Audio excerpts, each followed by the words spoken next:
கர்த்தராகிய இயேசு கிறிஸ்துவின் பரிசுத்தமுள்ள நாமத்துக்கு மகிமை உண்டாவதாக. प्रभू येशूच्या पवित्र नामाचे गौरव असो. எங்களுடைய அழைப்பை ஏற்று கர்த்தருடைய ஆசீர்வாதங்களை பெற்றுக்கொள்ளும்படியாக கூடி வந்திருக்கிற உங்கள் யாவரையும் ஒரு முறை கூட இயேசு கிறிஸ்துவின் விலையேறப்பட்ட நாமத்தில் அன்போடு வரவேற்கிறோம்.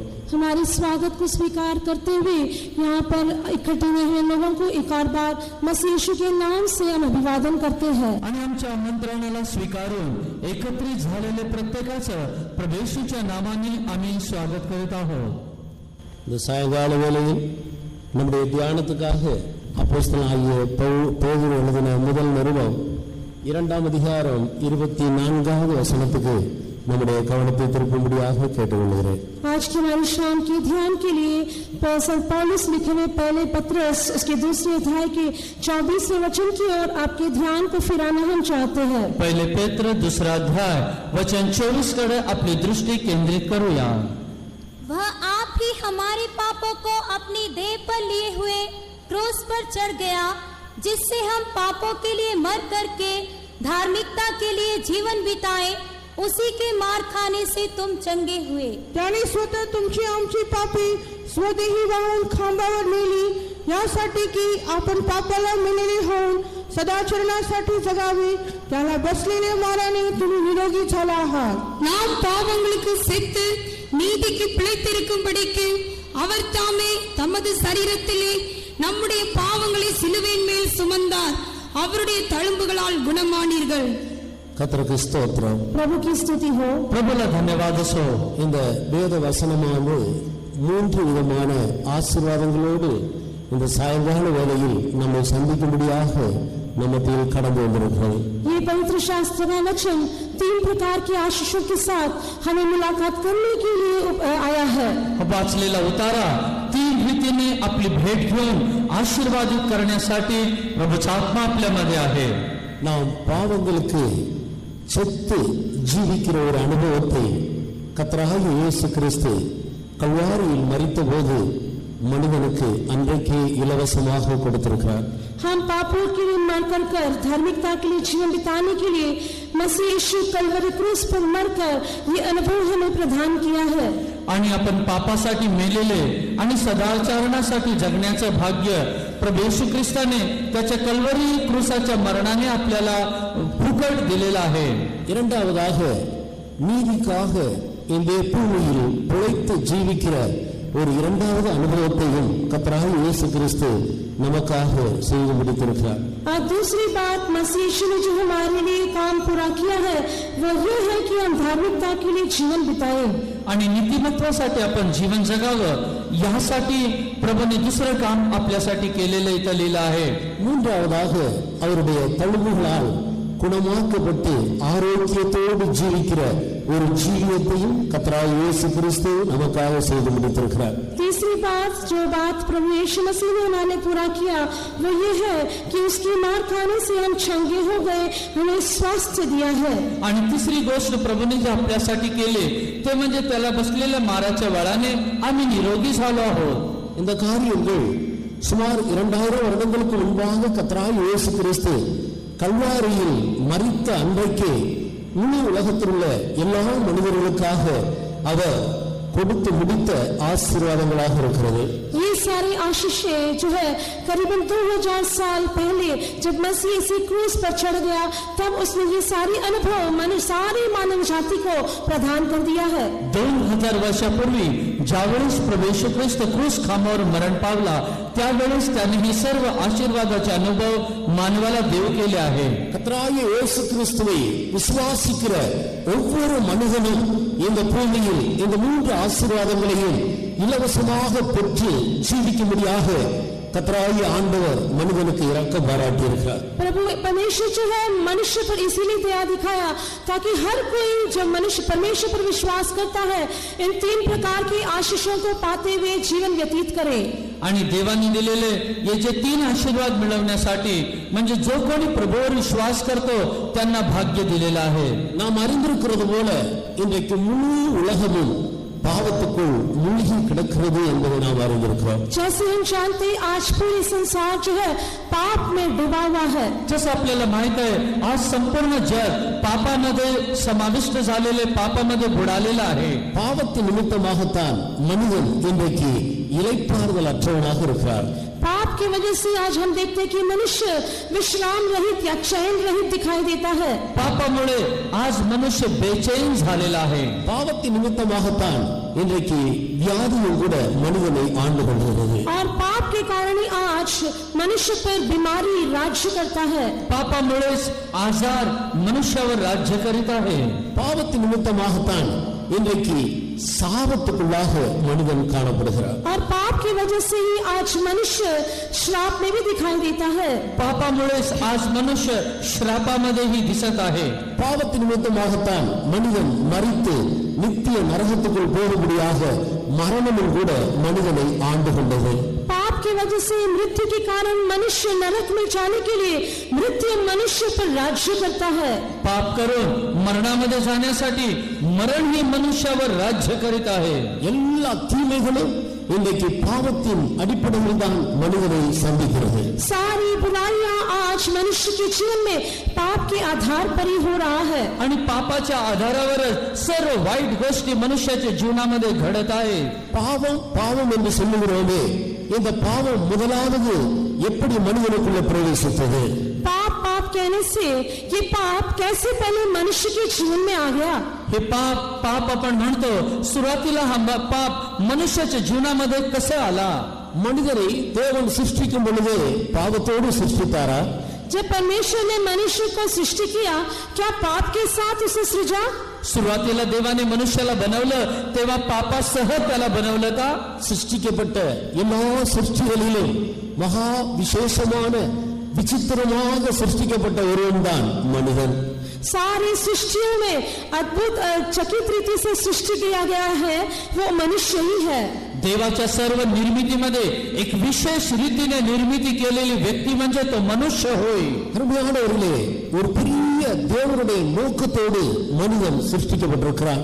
प्यारे प्रिय प्यारे लोगों, परमेश्वर के एक बड़े उद्देश्य के साथ ही मनुष्य का सृष्टि किया गया. प्रियांनो, देवाच्या मोठ्या उद्देशाने मनुष्याची निर्मिती झाली आहे. உலக தோற்றத்துக்கு முன்பாகவே மனிதனை குறித்து தேவனுடைய மனதிலே ஒரு பெரிய நோக்கம் இருந்தது. जगत की उत्पत्ति से पहले ही मनुष्य के प्रति परमेश्वर के मन में बड़े उद्देश्य रहा. युगाच्या स्थापनापूर्वीच मनुष्याबद्दल देवाची एक महान योजना होती. தற்செயலாக எல்லா சிருஷ்டிகளும் சிருஷ்டிக்கப்பட்டது போல மனிதன் சிருஷ்டிக்கப்பட்டவன் அல்ல. जैसे सारे दूसरे सृष्टियां सृजे गए वैसे अकस्मात मनुष्य सृजा नहीं गया. जसं देवाने सर्व निर्मिती केली जगामध्ये, त्याच रीतीने मनुष्यालाही देवाने बनवलेलं नाही. சிருஷ்டிக்கப்பட்ட எல்லா சிருஷ்டிகளின் மேலும் ஆண்டவருக்கு ஒரே நோக்கம் உண்டு. அந்த சிருஷ்டிகள் எல்லாம் மனிதனுக்காக சிருஷ்டிக்கப்பட்டிருக்கிறவைகள். सारी सृष्टियों के प्रति परमेश्वर का उद्देश्य ये है कि वो मनुष्य के लिए सृजी गई है. सर्व सृष्टीबद्दल देवाची योजना अशी होती की मनुष्यासाठी त्याने सर्व सृष्टी केली आहे. ஆனால் மனிதனோ சதா காலமும் தேவனோடு வாழும்படியாக சிருஷ்டிக்கப்பட்டிருக்கிறார். लेकिन मनुष्य इसीलिए सृजा गया कि ताकि सदा काल परमेश्वर के साथ वास करे. नेहमी देवाबरोबर निवास करण्यासाठी परमेश्वराने मनुष्याची निर्मिती केली. தேவன் எங்கே இருக்கிறாரோ அங்கே மனிதனும் அவரோடு கூட யுகாயுகங்களாக வாழும்படியாக சிருஷ்டிக்கப்பட்டவன் என்று வேதம் தெளிவாக நமக்கு போதிக்கிறது. परमेश्वर स्पष्ट रीति से हमें ये बताता है कि जहाँ परमेश्वर है वहाँ मनुष्य को युगानुयुग उसके साथ राज्य करने के लिए मनुष्य का सृष्टि किया है. जेथे परमेश्वर आहे तेथे मनुष्याने राहावं म्हणून त्या उद्देशाने देवाने मनुष्याला बनवलं आहे. மனிதனை ஆண்டவர் சிருஷ்டித்த பொழுது நமது சாயலாகவும் நமது ரூபத்தின்படியே மனிதனை சிருஷ்டிப்போமாக என்று சொல்லித்தான் தேவன் மனிதனை சிருஷ்டித்திருக்கிறார். मनुष्य को सृष्टि करते समय परमेश्वर ये कहते हुए सृष्टि किया कि आए हम मनुष्य को अपने स्वरूप और समानता में बनाए. आणि मनुष्याची निर्मिती करण्याबद्दल देवाने असं निर्णय घेतलं की आपल्या समानतेमध्ये मनुष्याला बनवूया. இப்படி சிருஷ்டிக்கப்பட்ட மனிதன் தேவனுடைய நிறைவை பெற்றுக் கொள்ளும்படியாக ஆண்டவர் அவனை ஏதேன் என்னும் தோட்டத்தில் வைத்தார் என்று வேதத்தில் நாம் அறிந்து கொள்கிறோம். पवित्र शास्त्र से हम ये जानते हैं कि ऐसे उद्देश्य के साथ सृजा गया मनुष्य परमेश्वर के साथ रहने के लिए अदेन नाम वाटिका में रखा गया.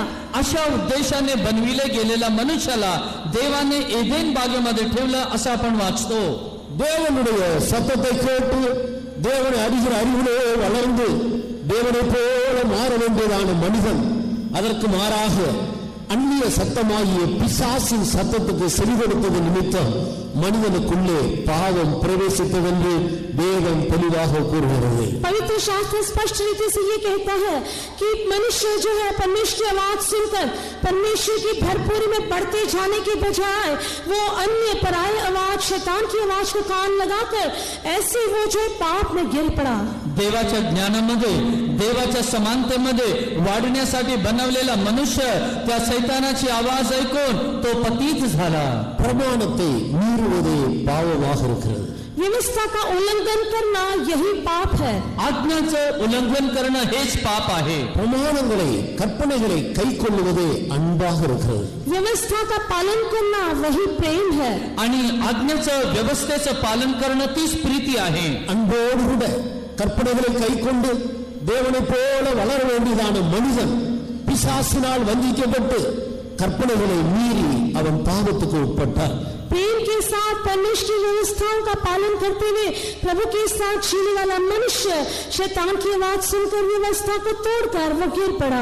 आणि देवाच्या आज्ञेचं पालन करून त्याच्या समानतेमध्ये वाढणारा मनुष्य सैतानाची वाणी ऐकून पतित झाला.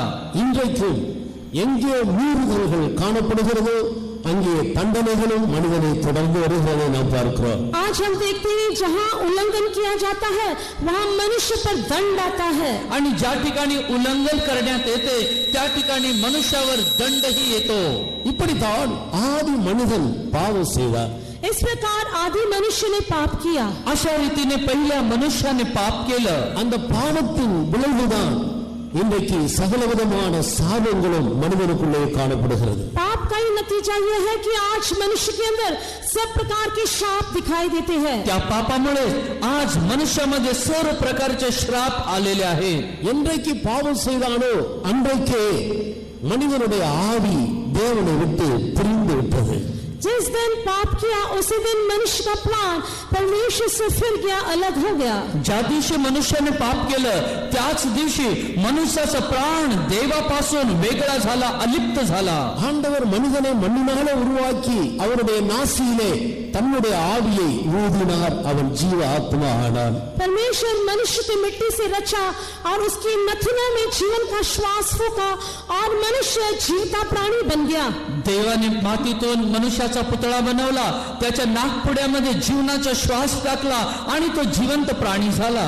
ஆனால் மனிதன் கீழ்ப்படியாமை காட்டி பாவம் செய்த போது அந்த ஆவி தேவனோடு உள்ள தொடர்பிலிருந்து துண்டிக்கப்பட்டு போயிற்று. लेकिन मनुष्य जब आज्ञा का उल्लंघन किया तब वो प्राण जो है परमेश्वर से अलग होकर परमेश्वर को दुखित किया. परंतु आज्ञाचं उल्लंघन केल्यानंतर तो आत्मा मनुष्यामध्ये देवापासून वेगळा झाला आणि देवाच्या आत्म्याला दुःख झाला. அதைத்தான் ஏசாயா தீர்க்கதரிசி இவ்விதமாக எடுத்து ஜனங்களுக்கு அறிவிக்கிறார். इसलिए एशिया भविष्यद्वक्ता इस प्रकार मनुष्य को देखकर कहता है. म्हणून अशा लोकांना पाहून यशा संदेश का बोलत आहे. 59 அதிகாரம் முதல் 2 வசனங்களை நாம் பார்க்கிற வேளையில் 59वां अध्याय उसके पहले 2 वचनों को जब हम देखते हैं 59वां अध्याय त्याचे पहिले 2 वचन. ரட்சிக்க கூடாதபடிக்கு கர்த்தருடைய கை குறுகி போகவில்லை. सुनो यहोवा का हाथ ऐसा छोटा नहीं हो गया कि उद्धार न कर सके. पहा, उद्धार करवत नाही असा देवाचा हात तोकडा झालेला नाही. கேட்க கூடாதபடிக்கு தேவனுடைய செவிகள் மந்தமாகவும் இல்லை. ना वो ऐसा बहरा हो गया है कि सुन न सके. त्याला ऐकू येत नाही असा त्याचा कान मंद झालेला नाही. உங்கள் அக்கிரமங்களே உங்களுக்கும் தேவனுக்கு இடையிலே பிரிவினையை உண்டாக்கிற்று என்று தெளிவாக இந்த தேவனுடைய மனிதன் தேவனுடைய வார்த்தை எடுத்து சொல்லுகிறது நாம் படிக்கிறோம். स्पष्ट रीति से परमेश्वर का वचन यहाँ पर परमेश्वर का वचन कहता है कि तुम्हारे अधर्म के कामों ने तुमको तुम्हारे परमेश्वर से अलग कर दिया है. तुमचे अपराध व तुम्ही देवामध्ये आड भिंत झालेला आहे असं या ठिकाणी संदेश का स्पष्ट बोलत आहे. முதல் 2 வசனங்களை வாசிப்போம். पहले 2 वचनों को पढ़िए. यशा 59 पहिलं आणि दुसरं वचन वाचूया. सुनो, यहोवा का हाथ ऐसा छोटा नहीं हो गया कि उद्धार न कर सके, ना वो ऐसा बहरा हो गया है कि सुन न सके, परंतु तुम्हारे अधर्म के कामों ने तुमको तुम्हारे परमेश्वर से अलग कर दिया है, और तुम्हारे पापों के कारण उसका मुंह तुमसे ऐसा छिपा है कि वह नहीं सुनता। पहा, उद्धार करवत नाही इतका परमेश्वराचा हात तोकडा झाला नाही, ऐकू येत नाही इतका त्याचा कान मंद झाला नाही, तर तुमचे अपराध तुम्ही व तुमच्या देव यांच्यामध्ये आडभिंतीप्रमाणे झाले आहेत. तुमच्या पातकामुळे तो तुम्हास दर्शन देत नाही, तुमचे ऐकत नाही. இதோ ரட்சிக்க கூடாதபடிக்கு கர்த்தருடைய கை குறுகி போகவும் இல்லை, கேட்க கூடாதபடிக்கு அவருடைய செவி மந்தமாகவும் இல்லை. உங்கள் அக்கிரமங்களே உங்களுக்கும் உங்கள் தேவனுக்கும் நடுவாக பிரிவினை உண்டாக்குகிறது. உங்கள் பாவங்களே அவர் உங்களுக்கு செவி கொடுக்காதபடிக்கு அவருடைய முகத்தை உங்களுக்கு மறைக்கிறது. இன்றைக்கு இந்த பூமியில் இருக்கிற ஒவ்வொரு மனிதனையும் ஆண்டவர் நேசிக்கிறார். आज इस पृथ्वी पर रहने वाले हर एक मनुष्य से परमेश्वर प्रेम करता है. आज या भूतलावर असलेल्या प्रत्येक व्यक्तीवर प्रभू प्रीती करीतो. ஒரு மனிதனையும் தேவன் வெறுக்கிறவர் அல்ல. एक भी इंसान को परमेश्वर द्वेष नहीं करता. कोणत्याही मनुष्याचा परमेश्वर तिरस्कार करीत नाही. ஒவ்வொரு மனிதனுக்கும் உதவி செய்யும்படியாக அவருடைய கரம் நீட்டப்பட்டதாகவே இருக்கிறது. हर एक मनुष्य को मदद करने के लिए उसका हाथ बढ़ाया हुआ ही है. आणि प्रत्येक मनुष्याला सहाय्य करण्यासाठी त्याने हात पुढे केलेला आहे. அவர் தன்னுடைய முகத்தை மனிதனை விட்டு அவர் திருப்பிக் கொள்ளுகிறதில்லை. वो अपने चेहरे को मनुष्य से नहीं मोड़ता. आणि मनुष्याला पाहून आपलं तोंड कधीच तो फिरवत नाही. அவருடைய முகமும் அவருடைய கரமும் மனிதனுக்கு நன்மை செய்யும்படியாக மனிதன் பக்கமாகவே திருப்பப்பட்டு நீட்டப்பட்டிருக்கிறது. उसका हाथ और उसका चेहरा मनुष्य को मदद करने के लिए ही मनुष्य की ओर बढ़ाया गया है, मनुष्य की ओर फिरा गया है. त्याचा हात आणि त्याचा चेहरा मनुष्याला मदत करण्यासाठी मनुष्याकडे त्याने पुढे केलेला आहे. ஆனால் இன்றைக்கு மனிதன் எத்தனையோ விதங்களில் தேவனை தேடி அவருடைய நன்மையை பெற்றுக் கொள்ளும்படியாக, பாவத்திலிருந்து விடுதலை பெற்றுக் கொள்ளும்படியாக பல விதங்களில் தேடுகிறான். ஆனால் தேட வேண்டிய முறையில் அவன் மனிதன் தேவனை தேடுகிறதில்லை.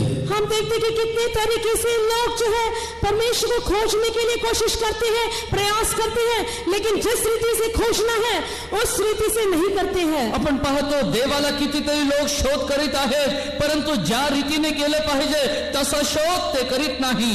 ஆனபடியினால் தேவன் எனக்கு செவி கொடுக்கிறதில்லை, ஆண்டவருடைய கை குறுகி போயிற்று, அவர் என்னை பார்க்கிறதில்லை, அவருடைய முகம் எனக்கு விரோதமாக இருக்கிறது என்று மனிதன் தேவனை குற்றப்படுத்துகிறார். इसीलिए मनुष्य परमेश्वर को दोष लगाते हुए कहता है कि परमेश्वर का हाथ छोटा हुआ है, उसका वो बहरा हुआ है, उसका हाथ से वो मदद नहीं कर सकता, कान से सुन नहीं सकता है. म्हणून आज मनुष्य चुकीच्या धारणेने बोलत आहे.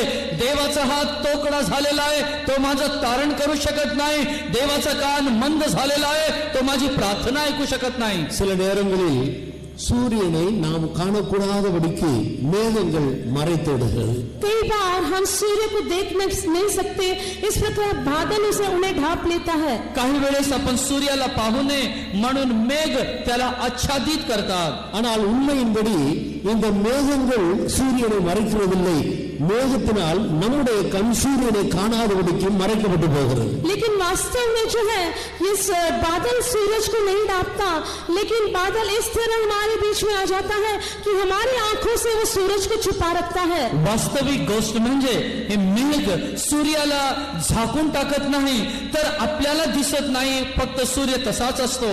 கர்த்தருக்கு ஸ்தோத்திரம். प्रभु की स्तुति हो. प्रभूची स्तुती असो. மனிதனுடைய பாவங்கள் தான் இன்றைக்கு தேவனை காணக்கூடாதபடிக்கு மனிதனுடைய கண்களை மறைத்து விடுகிறது. मनुष्य के पाप ही कारण है जिस वजह से मनुष्य की आंखों को परमेश्वर को देख नहीं सकते, ऐसे छिपा रखता है. आज पापामुळे मनुष्याचे नेत्र असे झालेले आहे की ते देवाला पाहू शकत नाही. உங்கள் அக்கிரமங்களே உங்களுக்கும் தேவனுக்கும் இடையிலே பிரிவினையை உண்டாக்கிற்று. तुम्हारे अधर्म के कामों ने तुम्हारे परमेश्वर से तुमको अलग कर दिया है. तुमच्या अधर्माच्या गोष्टीमुळे तुमच्या देवापासून तुम्ही वेगळे झालेला आहात. மனிதன் தன்னுடைய அக்கிரமங்களை கண்டுபிடித்து தன்னை விட்டு அவன் அகற்றுவானால் ஆண்டவருடைய முகத்தை அவன் பார்க்க முடியும், அவருடைய கரத்தின் நன்மைகளால் அவன் திருப்தி அடைய முடியும். यदि मनुष्य अपने अधर्मों के कामों को ढूंढ निकाल कर इसे दूर करे तो परमेश्वर के हाथों की भलाइयों को देख सकेगा और परमेश्वर के मुख के जो आशीषों को वो प्राप्त कर सकेगा.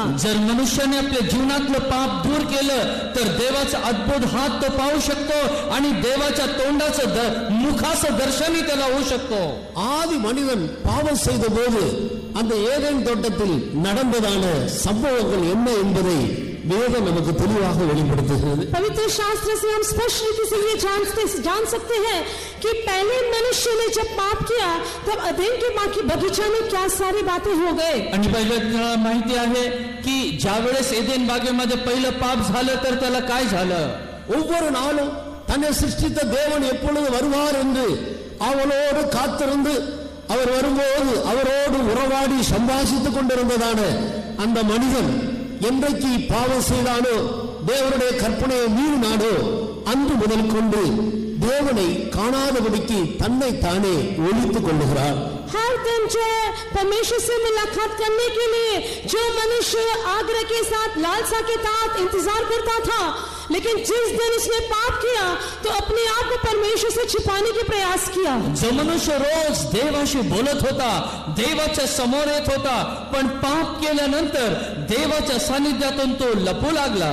ஒவ்வொரு நாளும் தேவன் எப்படி ஏதேன் தோட்டத்துக்கு இந்த ஆதாமையும் ஏவாளையும் தேடி வந்தாரோ அதே போல்தான் அன்றைக்கும் மனிதனை தேடி வருகிறார். जिस तरह हर दिन परमेश्वर आदम और हव्वा से भेंट लेने के लिए आया करता था, उस दिन भी उसी तरीके से परमेश्वर ने भेंट लेने के लिए आया. ज्याप्रमाणे रोज आदम आणि हवेला शोधत परमेश्वर येत असे, त्या दिवशी परमेश्वर आदम आणि हवेचा शोध घेत त्या ठिकाणी आला. தேவன் வழக்கம் போல மனிதனை சந்திக்கிற இடத்தில் வந்து மனிதனை தேடும் போது அவனை அவர் காணவில்லை. हमेशा की मांग जब परमेश्वर मनुष्य से भेंट लेने के लिए उस ठहराए गए स्थान में आया और देखा तो मनुष्य वहां नहीं है. नेहमी सारखं परमेश्वर मनुष्याला शोधत आला, पण देवाने पाहिलं की आदम त्या ठिकाणी नाही. ஆண்டவர் ஆதாமே நீ எங்கே இருக்கிறாய் என்று கேட்கிறார். तब परमेश्वर पूछता है कि हे आदम तू कहां है. मग परमेश्वर पहिला प्रश्न विचारत आहे, आदामा तू कोठे आहेस. நீ இருக்க வேண்டிய இடத்தில் உன்னை காணவில்லையே, நீ எங்கே இருக்கிறாய். तो जिस स्थान में पाया जाना था वहां नहीं है, तू कहां है. ज्या ठिकाणी तो आढळून यायला हवं होतं तू नाही, तर आता कोठे आहेस. ஆதியாகமம் 3ஆம் அதிகாரம் 9-10 வசனங்களை நான் வாசிக்கலாம். उत्पत्ति की किताब 3 अध्याय का 9 और 10 वचन को हम पढ़े. उत्पत्तीचं पुस्तक 3 अध्याय वचन 9 आणि 10 मध्ये वाचता येईल. तब यहोवा परमेश्वर ने पुकार कर आदम से पूछा, तू कहाँ है. उसने कहा, मैं तेरा शब्द बारी में सुनकर डर गया, क्योंकि मैं नंगा था इसलिए छिप गया. तेव्हा परमेश्वर देवाने आदामास हाक मारून म्हटले, तू कोठे आहेस. तो म्हणाला, मी बागेत तुझा आवाज ऐकला, तेव्हा मी नग्न आहे म्हणून भिवून लपलो. அப்பொழுது தேவனாகிய கர்த்தர் ஆதாமை கூப்பிட்டு, நீ எங்கே இருக்கிறாய் என்றார். அதற்கு அவன், நான் தேவருடைய சத்தத்தை தோட்டத்திலே கேட்டு நான் நிர்வாணியாய் இருப்பதினால் பயந்து ஒளித்துக் கொண்டேன் என்றான். நான் நிர்வாணியாய் இருப்பதினால் பயந்து என்னை நானே ஒளித்துக் கொண்டேன் என்று சொல்கிறார். वो कहता है क्योंकि मैं नंगा था इसलिए मैं छिप गया. तो म्हणत आहे मी नग्न आहे म्हणून मी लपलो आहे. ஆண்டவர் ஒவ்வொரு நாளும் அந்த மனிதனை சந்தித்து குறித்த இந்த நாளில் அவனை காணாத போது, ஆதாமே நீ எங்கே இருக்கிறாய் என்ற ஒரு துயர சத்தத்தோடு இரக்கமுள்ள ஒரு குரலோடு ஆண்டவர் மனிதனை தேடுகிறார். परमेश्वर हमेशा की माने जब मनुष्य से भेंट लेने के लिए आता है और मनुष्य को वहां नहीं देखता तो बड़ी दया के साथ बड़ी दीन आवाज के साथ उसे पुकार कर कहता है कि आदम तू कहां है. रोज मनुष्य ज्या ठिकाणी देवाला आढळून येत होता त्या ठिकाणी दिसला नाही, त्यावेळेस परमेश्वर मोठ्या अनुकंप अंतकरणाने बोलत आहे, आदामा तू कोठे आहेस. ஒளித்துக் கொண்டிருக்கிற அந்த இடத்திலிருந்து ஆதாம் சொல்லுகிறான், நான் நிர்வாணியாயிருக்கிறபடியினால் பயந்து உம்முடைய சத்தத்தை கேட்க முடியாமல் நான் ஒளித்துக் கொண்டிருக்கிறேன் என்று சொல்கிறார். वो छिपा हुआ स्थान से रहकर आदम कहता है कि मैं नंगा हूँ, इसलिए तेरी आवाज सुनकर मैं डर कर अपने आप को छिपा लिया हूँ. आणि लपलेल्या अवस्थेमधून आदाम बोलत आहे, तुझी वाणी ऐकून मी घाबरलो, मी नग्न आहे, तुझ्या समोर येऊ शकत नाही, मला भीती वाटत आहे. பாவம் தேவனுக்கு முன்பாக மனிதனை நிர்வாணியாக்கி விடுகிறது. पाप जो है मनुष्य को परमेश्वर के सम्मुख में नंगा बना देता है. पाप परमेश्वरासमोर मनुष्याला नग्न करीते. பாவம் தன்னுடைய சொந்த தேவனை பார்க்க முடியாதபடி, அவரோடு பேச முடியாதபடி அவனுக்குள்ளே ஒரு பெரிய பயத்தை கொண்டு வந்து விடுகிறது. पाप जो है अपने व्यक्तिगत परमेश्वर के साथ न बातें करे और न देखे, इस प्रकार का एक डर ले आता है. व्यक्तिगत देवाशी आपण बोलू नये, त्याला पाहू नये म्हणून पाप एक मोठी भीती आपल्यामध्ये निर्माण करीते. பாவம் தேவனுக்கு தன்னை காட்டிக்கொள்ள விடாதபடிக்கு தன்னைத்தானே ஒழித்துக் கொள்ளும்படியாக தேவனை விட்டு மனிதனை தூரமாக கொண்டு போய் விடுகிறது. पाप जो है परमेश्वर को न देखे, इस प्रकार अपने आप को छिपा लेने के लिए मनुष्य को परमेश्वर से दूर ले जाता है. मनुष्याने देवाला पाहू नये म्हणून पाप मनुष्याला देवापासून दूर नेते. அது நிமித்தம்தான் சாபமும் மனிதனை தொடர்ந்தது என்று இந்த வேத வசனங்களில் தொடர்ந்து நாம் காண்கிறோம். पवित्र शास्त्र के वचन में और आगे पढ़ने से हम देखते हैं कि ये पाप की वजह से मनुष्य के जीवन में शाप भी आ गया. म्हणून पापामुळे मनुष्याच्या जीवनामध्ये श्राप आला, हे आपण वचनातून वाचतो. அருமையானவர்களே, சகல தீமைகளும், சகல வியாதிகளும், சகல சாபங்களும் மனிதனை ஆண்டு கொள்வதற்கு மூல காரணம் மனிதனுடைய பாவமாக இருக்கிறது. प्यारे परमेश्वर के लोगों, सब प्रकार की बुराइयां, सब प्रकार की बीमारियां, सब प्रकार के श्राप मनुष्य पर राज्य करने का मूल कारण मनुष्य का पाप है. आणि मनुष्याच्या पापामुळे मनुष्याच्या जीवनामध्ये श्राप, आजार, ते या तीन गोष्टी येतात. மறுபடியும் இந்த மனிதனை தன்னிடத்திலே சேர்க்க முடியாக கர்த்தராகிய இயேசு கிறிஸ்து இந்த பூமிக்கு வந்த பொழுது அவர் முதலாவது மனம் திரும்புங்கள், பரலோக ராஜ்யம் சமீபமாக இருக்கிறது என்று சொல்லி வந்தார். इसलिए इस मनुष्य को अपने करीब लाने के लिए जब मसीह यीशु सबसे पहले इस जगत में आया, तब उसने कहा कि मन फिराओ, क्योंकि जगत का उद्धार का समय निकट आ गया है. म्हणून या मनुष्याचं पुन्हा तारणाच्या अनुभवामध्ये आणण्यासाठी प्रभू येशू ख्रिस्ताने पहिले प्रवचन केलं, पश्चाताप करा, कारण देवाचं राज्य जवळ आलेलं आहे. பாவம் செய்த போது முதலாவது கெடுக்கப்பட்டது மனிதனுடைய மனதாக இருக்கிறது. जब पाप किए तब सबसे पहला मनुष्य का मन ही भ्रष्ट किया गया. आणि पाप केल्यानंतर पहिलं मनुष्याचं मन भ्रष्ट झालं. மனது கெடுக்கப்பட்டது நிமித்தம்தான் மனிதன் தேவனுடைய கற்பனையை மீறி பாவம் செய்தார். मनुष्य का मन भ्रष्ट किए जाने के कारण परमेश्वर की आज्ञा का उल्लंघन करते हुए मनुष्य ने पाप कर दिया. पाप केल्यामुळे, मन भ्रष्ट झाल्यामुळे देवाच्या विरोधात मनुष्याने पाप केलं. அந்நிய சத்தத்தை கேட்டபோது மனிதனுடைய மனது கெடுக்கப்பட்டு விட்டது. पराय आवाज के लिए जब कान लगाया तब मनुष्य का मन भ्रष्ट किया गया. अन्य वाणी ऐकल्यानंतर मनुष्याचं मन भ्रष्ट झालं. இன்றைக்கு இந்த மனிதனை ஆண்டவர் தேடி வருகிறார். மனிதனோ அவருடைய சத்தத்தை கேட்டு அவர் தன்னுடைய மனதை மாற்றி தேவன் பக்கம் திரும்ப வேண்டியவனாக இருக்கிறார். और परमेश्वर जो है इस मनुष्य को ढूंढ कर आता है, लेकिन मनुष्य जो है परमेश्वर की आवाज सुनकर मनुष्य की ओर से फिरने वाला का दिखाई देता है. आता परमेश्वर मनुष्याला शोधत येत आहे, परंतु हा मनुष्य देवाची वाणी ऐकून लपत आहे. யோவான் எழுதின சுவிசேஷம் 5ஆம் அதிகாரம் 24வது வசனத்தை நான் வாசிக்கும் பொழுது இப்படி விளங்கிக் கொள்கிறோம். यूहन्ना का सुसमाचार 5वें अध्याय का 24वां वचन पढ़ते समय हम इस प्रकार समझ लेते हैं. योहान 5व्या अध्यायाचे 24वें वचन वाचले असता असं आपल्या लक्षात येतं. मी तुम्हाला खचित खचित सांगतो, जो माझे वचन ऐकतो आणि ज्याने मला पाठविले त्याच्यावर विश्वास ठेवतो, त्याला सार्वकालिक जीवन प्राप्त झाले आहे आणि त्याच्यावर न्यायाचा प्रसंग येणार नाही. तो मरणातून जीवनात पार गेला आहे. मैं तुमसे सच सच कहता हूँ, जो मेरा वचन सुनकर मेरे भेजने वाले की प्रतीति करता है, अनंत जीवन उसका है और उस पर दंड की आज्ञा नहीं होती, परंतु वह मृत्यु से पार होकर जीवन में प्रवेश कर चुका है. என் வசனத்தை கேட்டு என்னை அனுப்பினவரை விசுவாசிக்கிறவனுக்கு நித்திய ஜீவன் உண்டு. அவன் ஆக்கினைக்கு தீர்ப்புக்குட்படாமல் மரணத்தை விட்டு நீங்கி ஜீவனுக்குட்பட்டிருக்கிறான் என்று மெய்யாகவே மெய்யாகவே உங்களுக்கு சொல்லுகிறேன். என் வசனத்தை கேட்டு என்னை அனுப்பினவரை விசுவாசிக்கிறவனுக்கு நித்திய ஜீவன் உண்டு. जो मेरा वचन सुनकर मेरे भेजने वाले की प्रतीति करता है, अनंत जीवन उसका है.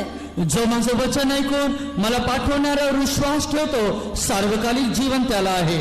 அவன் ஆக்கினை தீர்ப்புக்கு உட்படாமல் மரணத்தை விட்டு நீங்கி ஜீவனுக்கு உட்படுகிறான். उस पर दंड की आज्ञा नहीं होती, परंतु वो मृत्यु से पार होकर जीवन में प्रवेश करता है. त्याच्यावर न्यायाचा प्रसंग येणार नाही, मरणातून तो जीवनात पार गेलेला आहे.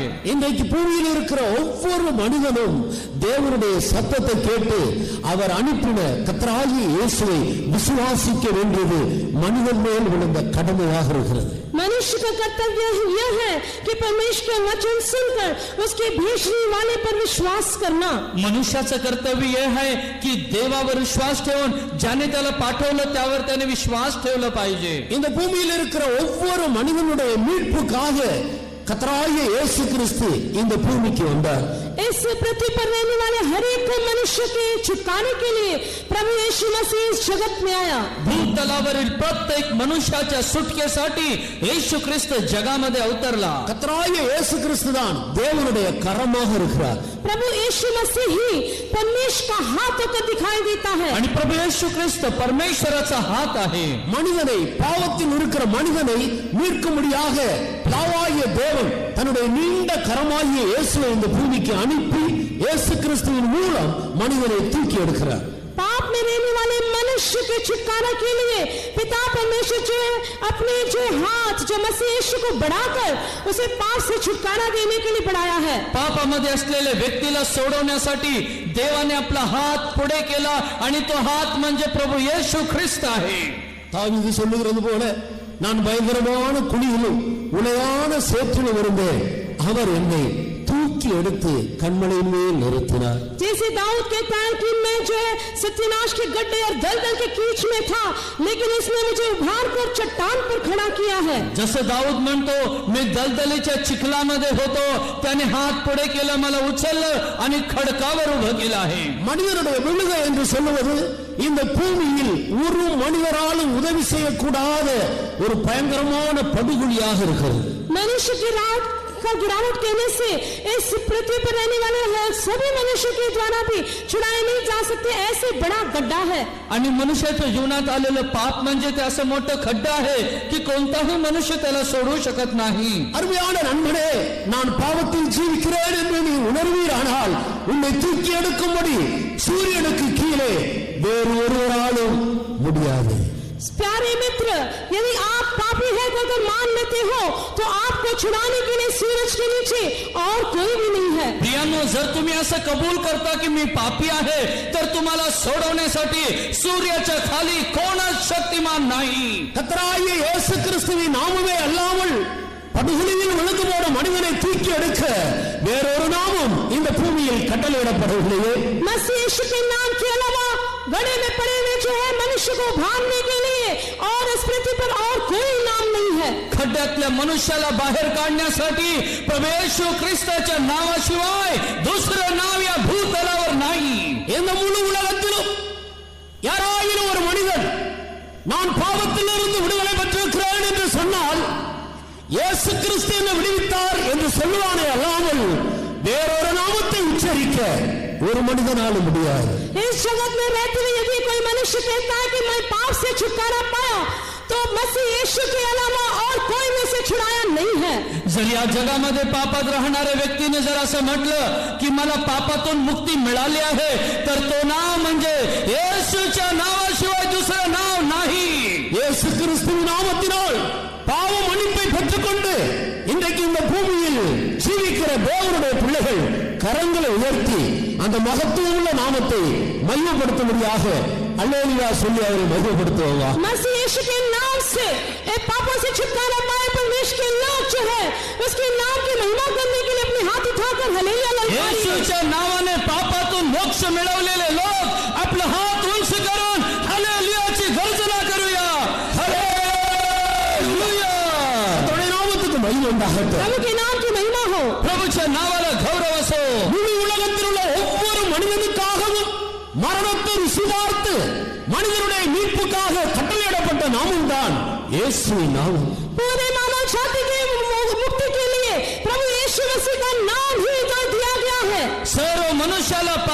मोक्ष देण्यासाठी पुढे आलेलं नाव म्हणजे येशू ख्रिस्ताचं नाव.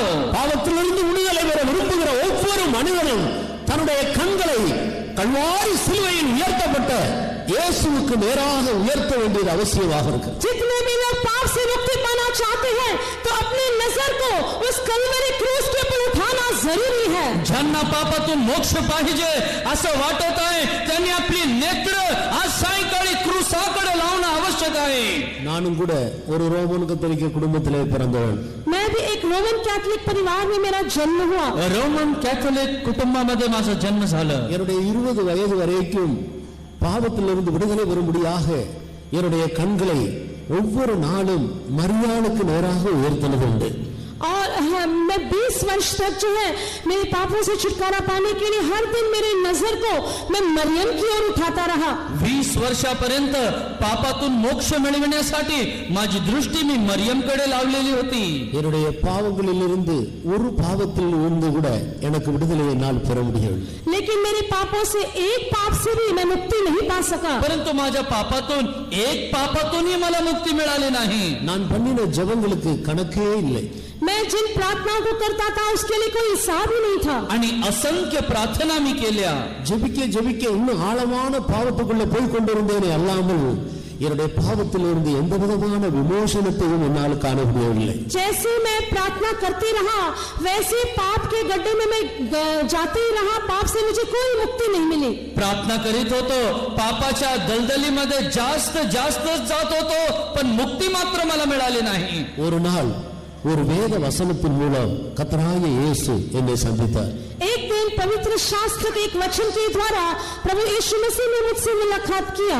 एक दिवस शास्त्रातील एका वचनाद्वारे परमेश्वराने माझी भेट घेतली. நான் இவ்வளவு ஜெபம் பண்ணி இருக்கிறேனே ஏன் விடுதலை இல்லை என்ற ஒரு கேள்வி எனக்குள்ள இருந்து கொண்டே இருந்தது. मेरे अंदर ऐसे प्रश्न उठते रहा. मैं तो इतनी सारी प्रार्थना करता हूँ लेकिन मुझे क्यों मुक्ति नहीं मिलती है. मी इतकी प्रार्थना केली, मला मोक्ष का मिळत नाही असा एक प्रश्न माझ्यामध्ये उद्भवला. பாவ மன்னிப்புக்காக ஒவ்வொரு வாரமும் சனிக்கிழமை அங்கு உள்ளதான அந்த சாமியார்களிடத்தில் குருக்களிடத்தில் போய் பாவங்களை அறிக்கை செய்கிறது அந்த மார்க்கத்தினுடைய பழக்கம். पाप की क्षमा के लिए हर शनिवार के दिन वहां के पादरी के पास जाकर पाप कबूल करना यही वहां का रीति था. आणि दर शनिवारी आपल्या पापाचं मोक्षासाठी तिथे असलेल्या पादरीजवळ पापाची कबुली करणे ही प्रथा तिथे होती. சாதாரணமாக அவர் சொல்லுவார், ஒரு பரமண்டல மந்திரமும் 10 அருள் நிறைந்த மரியே என்றதான அந்த மந்திரத்தை சொல், उन पापों போய்விடும் என்று சொல்லி அனுப்புவார். तो हमसे कहा जाता था कि जो है 10 प्रकार के वो जो है मंत्र दोहराना और प्रार्थना जो स्वर्ग की प्रार्थना इतनी बार करना तो तुम पाप से मुक्ति पाओगे. त्यांचे 10 प्रकारचे जे श्लोक होते ते श्लोक तुम्ही सातत्याने बोला म्हणजे पापातून मोक्ष मिळेल असं ते बोलत असे. நான் 2 பரமண்டல மந்திரமும் 20 அருள் நிறைந்த மரியையும் சொல்லுகிற பழக்கம் உண்டு. मैं जो 2 बार जो है ये स्वर्ग की प्रार्थना और 20 बार जो है मैं वो मरियम की जो मंत्र है वो दोहराता था. 2 आणि 10 अशा वेगवेगळ्या रीतीने मी ते श्लोक बोलून मी प्रार्थना केली. அவர் சொல்லுகிறது போல டபுளாக சொல்லுகிறது உண்டு. जैसे वे जितना वो कहते थे उसका दुगुना मैं कहता था. जितकं ते बोलत होते त्याचा दुप्पट मी बोलत होतो. ஆனால் பாவத்திலிருந்து ஒரு நூல் அளவு கூட விடுதலை என்னால் காண முடியவில்லை. लेकिन पाप से एक धागे के इतना नाप में भी मुझे छुटकारा नहीं मिला. आणि पापातून एक अंश देखील मला सुटका मिळाली नाही. ஒரு முறை பாவங்களை அறிக்கையிட்டு விட்டு அடுத்த முறை போகும்போது இன்னும் கொஞ்சம் பாவத்தில் ஆழத்தில் இருக்கிறவனாகத்தான் நான் உணர்ந்தேன்.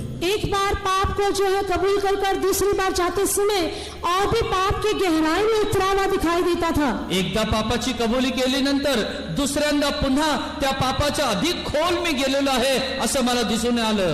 நான் ரட்சிக்க கூடாதபடிக்கு ஆண்டவருடைய கை குறுகி போயிற்று என்று, கேட்கக்கூடாதபடிக்கு அவருடைய செவிகள் மந்தமாக போய்விட்டது என்று நான் எண்ணிக்கொண்டிருந்தேன். और मैं ये सोचने लगा मुझे बचाने के लिए परमेश्वर का हाथ छोटा हुआ है और मुझे जो है मेरी प्रार्थना सुनने के लिए उसका कान बहरा हो गया है. आणि मग असा विचार माझ्यामध्ये आला, माझं तारण होऊ शकत नाही, असं देवाचा हात तोकडा झालेला आहे आणि माझी विनवणी ऐकत नाही, असं त्याचं कान मंद झालेलं आहे. பாவ மன்னிப்புக்காக விடுதலைக்காக நான் இந்த கிறிஸ்துவ மார்க்கத்தை விட்டு இந்து மார்க்கத்தின் பக்கம் திரும்பினேன். पाप की क्षमा प्राप्त करने के लिए मैं मसीह धर्म को छोड़कर हिंदू धर्म का पीछे हो लिया आणि हे पाप मोक्षासाठी मी ख्रिस्ती धर्म सोडून हिंदू धर्माच्या मागे जाण्याचा मी निर्णय घेतला. அதிகாலையில் 5 மணிக்கெல்லாம் எழும்பி இந்து தேவதைகளை வழிபட்டு கொண்டிருந்தேன். भोर को 5 बजे उठकर मैं हिंदू धर्म के देवताओं का उपासना करता था. आणि पहाटे 5 वाजता उठून मी त्यांची उपासना करू लागलो. எந்த விதமான வித்தியாசத்தையும் என்னால் காண முடியவில்லை. लेकिन मैं किसी प्रकार के फर्क को देख नहीं सका. परंतु कोणत्याही प्रकारचा फरक माझ्यामध्ये आढळला नाही. முடிவிலே தேவன் என்று சொல்வதெல்லாம் பொய், தேவன் இல்லை என்ற அந்த கூட்டத்தின் பக்கமாக திரும்பினேன். अंत में मैं ये सोच लिया कि परमेश्वर है ही नहीं, परमेश्वर है ऐसे कहने वाले झूठ है, ऐसे नास्तिकों के झूठ में मैं मिल गया. आणि शेवटी परमेश्वर नाही असं म्हणणाऱ्या नास्तिक लोकांच्या कळपामध्ये मी शिरलो. அந்த சந்தர்ப்பத்தில் தான் பாவ மன்னிப்பை பெற்று ஜீவித்த ஒரு உண்மையான ஒரு கிறிஸ்தவ சகோதரன் என்னை சந்தித்தார். उस वक्त में सचमुच पाप की क्षमा प्राप्त किया हुआ एक मसीह भाई मुझसे मुलाकात किया. आणि अशा वेळेस खरोखरच पापातून मोक्ष प्राप्त केलेला एक ख्रिस्ती बांधवाशी माझी भेट झाली. அவர் எனக்கு எடுத்து கொடுத்த தேவனுடைய வார்த்தை தான் என்னை சந்தித்தது. उन्होंने मुझे बताया परमेश्वर का वचन ही मुझसे मुलाकात किया. आणि त्यांनी मला सांगितलं आणि देवाच्या वचनाने माझी भेट घेतली. நீதிமொழிகளின் புஸ்தகம் 28ஆம் அதிகாரம் 9வது வசனத்தில் நாம் இவ்விதமாக படிக்கிறோம். नीति वचन 28वें अध्याय के 9वें वचन में इस प्रकार हम पढ़ते हैं. नीति सूत्र 28 त्याच्या 9व्या वचनामध्ये आपण असं वाचतो. வேதத்தை கேளாதபடிக்கு தன் செவியை விளக்குகிறவருடைய ஜெபமும் அருவருப்பானது. जो अपना कान व्यवस्था सुनने से फेर लेता है उसकी प्रार्थना घृणित ठहरती है. धर्मशास्त्र कानी पडू नये म्हणून जो आपला कान बंद करतो त्याची प्रार्थना देखील वीट आणणारी आहे. சத்திய வேதம் மனிதனுடைய பாவ மன்னிப்பிலிருந்து எப்படி விடுதலை பெற வேண்டும் என்று போதிக்கிற வேத போதனைகளை கேட்காமல் அதற்கு செவிகொடாமல் ஒரு மனிதன் எவ்வளவு ஜெபம் பண்ணினாலும் எவ்வளவு பிரயாசப்பட்டாலும் அந்த ஜெபங்கள் தேவனிடத்தில் போய் சேருகிறதில்லை. தேவன் அதை வெறுக்கிறார். पवित्र शास्त्र जो मनुष्य के पापों से छुटकारा देने के बारे में जो बताता है उस व्यवस्था को कान न लगाते हुए एक मनुष्य कितना भी प्रार्थना करने पर उसकी प्रार्थना घृणित ठहरेगी.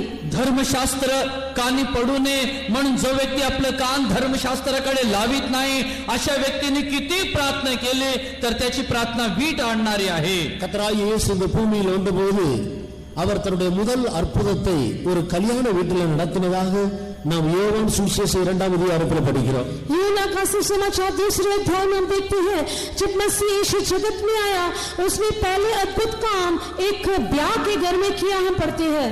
आणि प्रभू येशू ख्रिस्तानी या पृथ्वीवरचा पहिला चमत्कार योहान कृष्णवर्तमान 2 अध्यायामध्ये एका लग्नाच्या घरामध्ये केलेला आपण पाहतो. அந்த வீட்டிலே ரசம் குறைவுபட்டு விட்டது. उस घर में दाखरस घट गया आणि त्या घरामध्ये द्राक्षरस संपला. அந்த வீட்டாருக்கு நிந்தைகளும் அவமானங்களும் வெட்கமும் துக்கமும் ஏராளமாக அவர்களை சந்திக்க காத்து கொண்டிருக்கிறது. उस घराने के लोगों को जो है निंदा अपमान दुख और संकट सामना करने के लिए इंतजार में थे. आणि त्या घराचे लोक निंदा आणि सर्व गोष्टी सहन करण्यासाठी तयार होते. மகிழ்ச்சியாக இருக்க வேண்டிய அந்த வீடு துக்கமயமாக மாறப்போகிற நேரம் நெருங்கிவிட்டது. आनंदित रहने वाले वो घर दुख में बदलने का समय निकट आ चुका था. आनंदाने राहणारे ते घर आता दुःखामध्ये जायची वेळ आली होती. எல்லாரும் இயேசுவின் தாயாகிய மரியாளிடத்தில் ஓடுகிறார். सारे लोग यीशु की माता मरियम के पास दौड़ने लगे. आता सर्व लोक येशूची आई मरियम कडे धाव घेऊ लागले.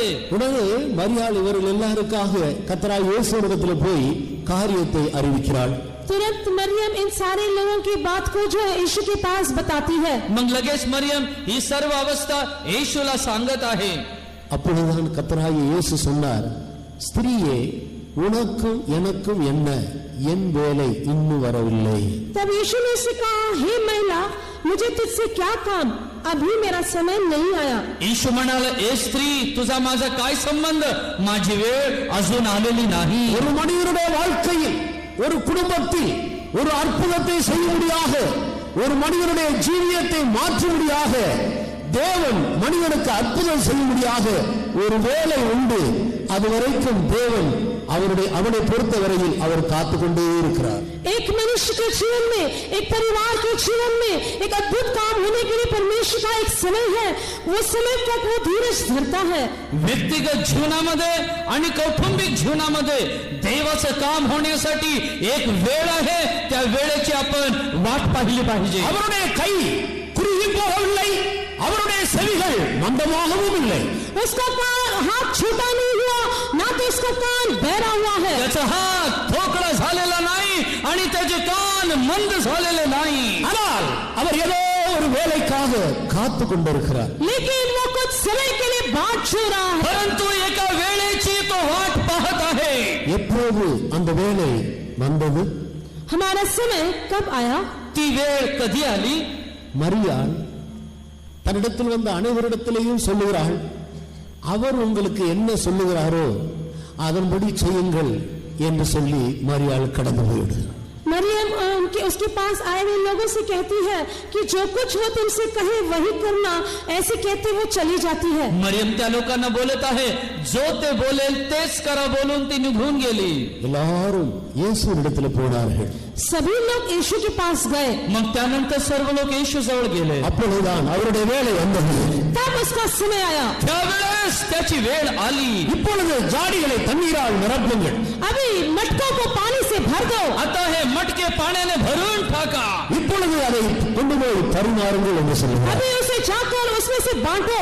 आता वाढणाऱ्यांच्या हाती तुम्ही द्या. அந்த வீட்டாருடைய துக்கம் எல்லாம் சந்தோஷமாக மாறிற்று. उस घर वालों के दुख आनंद में बदल गया. घरच्या लोकांचे दुःख आनंदामध्ये बदलले. தேவன் அங்கே அற்புதத்தை செய்தார். परमेश्वर यहाँ पर अद्भुत काम किया. परमेश्वराने अद्भुत चमत्कार केला. அருமையான சகோதரனே சகோதரியே, प्यारे भाइयों और बहनों, प्रिय भाव आणि बहीण, உன்னை பொறுத்தவரையில் தேவனுடைய கை குறுகி போகவில்லை, கேட்கக்கூடாதபடிக்கு அவருடைய செவி மந்தமாகவும் வரவில்லை. ஆனால் உனக்கு அற்புதம் செய்யும்படியாக, உன்னுடைய வாழ்க்கையை மாற்றும்படியாக ஒரு வேலைக்காக அவர் காத்துக் கொண்டிருக்கிறார். आपके जीवन में उसका काम करने के लिए उसका हाथ छोटा नहीं हुआ, ना तो उसका कान बहरा हुआ है, लेकिन आपके जीवन में एक अद्भुत काम करने के लिए उसका समय के लिए वो रुकता है. तुमच्यासाठी कार्य करू नये म्हणून त्याचा हात तोकळा झालेला नाही, तुमची विनवणी ऐकू शकत नाही, असा त्याचा कान मंद झालेला नाही, पण तुझ्यासाठी काम करण्याची एक वेळ आलेली नाही. ஒவ்வொரு மனிதனும் நேரடியாக கர்த்தராகிய இயேசுவோடு தொடர்பு கொள்ள வேண்டும் என்று அவர் வாஞ்சிக்கிறார். वो चाहता है कि हर एक मनुष्य सीधे सीधे यीशु के साथ संबंध रखे. त्याची इच्छा आहे की प्रत्येक मनुष्याने थेट प्रभूशी संपर्क करावा. இயேசு கிறிஸ்துவின் ரத்தம் தான் சகல பாவங்களை நீக்கி மனிதனை சுத்திகரிக்கக்கூடியது. यीशु मसीह का लहू ही सब मनुष्य के पापों से शुद्ध कर सकता है. येशूचं रक्त मात्र सर्व मनुष्याचे पाप धुवून शुद्ध करू शकते. இயேசுவாலே அன்றி வேறு ஒருவராலும் ரட்சிப்பு இல்லை. यीशु के सिवा और किसी के द्वारा उद्धार नहीं है. येशू शिवाय दुसरं तारण नाही. என்னாலே அல்லாமல் ஒருவரும் என் பிதாவினிடத்தில் வர முடியாது.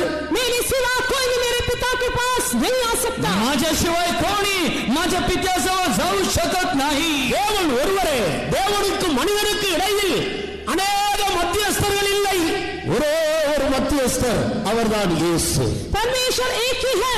परमेश्वर और मनुष्य के बीच में बिछड़ाई करने के लिए कोई नहीं, केवल यीशु है. परमेश्वर आणि मनुष्याच्या मध्ये मध्यस्थी करण्यासाठी पुष्कळ नाही, एकच, आणि तो येशू ख्रिस्त आहे. இன்றைக்கு பூமியில் இருக்கிற மனிதன் இந்த ஒரு வழியை விட்டுவிட்டு எத்தனையோ மத்தியஸ்தர்கள் மூலமாக தேவனுடைய ராஜ்யத்துக்குள் பிரவேசிக்க பாவ மன்னிப்பை பெற பிரயாசப்படுகிறான். ஆனால் அவனால் அதை பெற முடிகிறதில்லை. आज मनुष्य इस एक ही रास्ते को छोड़कर कितने सारे बिछुओं को ढूंढकर परमेश्वर के राज्य में प्रवेश करने के लिए, पाप से मुक्ति पाने के लिए कोशिश करते हैं, लेकिन हो नहीं पाता. आज मनुष्य तो एकच मार्ग येशूला सोडून पुष्कळ मार्गाच्या मागे जात आहे, परंतु त्याला कोणताही लाभ होत नाही. இன்றைக்கு கர்த்தராகிய இயேசுவே என் பாவங்களை மன்னியும் என்று நீ இயேசுவின் நாமத்தில் அவரை விசுவாசித்து அவரிடத்தில் வருவாயானால் இன்றைக்கு அவருடைய வேலை உனக்கு வந்திருக்கிறது. यीशु मसीह के द्वारा मुझे पाप से मुक्ति मिलेगा, ऐसे विश्वास के साथ यदि आप प्रभु यीशु के पास आए तो आज इसका समय आ गया है. येशूच्या नावामध्ये मला पापाची मुक्ती मिळेल असा विश्वास जर तुम्ही केला तर आज तुमच्या जीवनात देवाच्या कामाची वेळ आलेली आहे. கடந்த நாட்களில் நீ அநேக வழிகளின் மூலம் தேவனுடைய ராஜ்யத்துக்குள் பிரவேசிக்கும்படியாக பாவத்திலிருந்து விடுதலை பெறும்படியாக நீ பிரயாசப்பட்டது உண்டு. पिछले दिनों में कई प्रकार के मार्गों से परमेश्वर के राज्य में प्रवेश करने के लिए, पाप से मुक्ति पाने के लिए आपने प्रयास किया था. गतकालीन दिवसामध्ये पापातून मोक्ष मिळवण्यासाठी पुष्कळ मार्गाचा अवलंब तू केलेला असशील. தேவன் ஒருவர் உண்டானால் ஏன் எனக்கு கிடைக்கவில்லை என்று நீ முறுமுறுத்தது உண்டு. परमेश्वर एक ऐसा है तो मुझे क्यों नहीं मिला, ऐसे कहते हुए आपने कुड़कुड़ाया है. जर परमेश्वर आहे तर मला का मिळालं नाही असं कुरकुर कदाचित तू केली असशील. தேவன் அன்பாகவே இருக்கிறார் என்று சொல்லுகிறார்களே, அப்படியானால் நான் இவ்வளவு பிரயாசப்படுகிறேன், ஏன் எனக்கு அவர் உதவி செய்யவில்லை என்று நீ கேள்வி கேட்டது உண்டு. यदि परमेश्वर प्रेम ऐसे कहते हैं तो मुझे वो क्यों मदद नहीं करता, इस प्रकार आप सवाल पूछते होंगे. जर परमेश्वर प्रीती आहे तर मला का सहाय्य मिळत नाही असा प्रश्न कदाचित आज तुमच्या मनात आला असेल. மத்தியஸ்தர் ஒருவரே, बिछड़े करने वाला एक ही है. मध्यस्थी एकच आहे. இன்றைக்கு நீ கர்த்தராகிய இயேசுவுக்கு உன்னுடைய வாழ்க்கையை சமர்ப்பிப்பாயானால், यदि आज आपके जीवन प्रभु यीशु के लिए आप समर्पण करोगे, जर आज रात्री तुझं जीवन येशूला समर्पण जर करशील, அவர் தேவனுடைய குமாரன் என்று விசுவாசித்தவருடைய பாவங்களை நீ முழு இருதயத்தோடு விசுவாசித்து அறிக்கை விடுவாயானால், वो परमेश्वर का पुत्र है और आपके सारे पापों को कबूल करते हुए पूरी तरह उसको विश्वास करने से, तो येशू देवाचा पुत्र आहे असं पूर्ण अंतकरणाने जर तू विश्वास करशील, பாவங்களை மன்னித்து எல்லா அநியாயத்தையும் நீக்கி நம்மை சுத்திகரிக்க அவர் உண்மையும் நீதியும் உள்ளவராக இருக்கிறார். सारे पापों को क्षमा कर सारे अधर्मों को धोने के लिए वो विश्वास योग्य और धर्मी है. सर्व पाप क्षमा करून सर्व दुष्कर्म धुवून तुम्हाला शुद्ध पवित्र करण्यासाठी तो विश्वास योग्य आहे. அருமையான நண்பரே, பாவ மன்னிப்பு நீ இருக்கிற இடத்தில் உன்னை தேடி வந்திருக்கிறதை நீ அறியாமல் இருக்கிறாயே. प्यारे मित्र, पाप की क्षमा आपको ढूंढकर आपके जगह पर आया है, इसे आप न जानते हुए बैठे हैं. हे प्रिय मित्रा, पाप क्षमा तुला शोधत आलेली आहे, पण न विसरून तू तसाच बसला आहे. அவரை காணாதபடிக்கு உன்னுடைய கண்கள் குருடாக்கப்பட்டிருக்கிறது. उसे देख नहीं सकते ऐसे आपके आंख अंधा किया गया है. तू त्याला पाहू शकत नाही म्हणून तुझे डोळे आंधळे करण्यात आलेले आहे. முன்னோர்களின் பாரம்பரியம் உன்னை குருடாக்கி வைத்திருக்கிறது.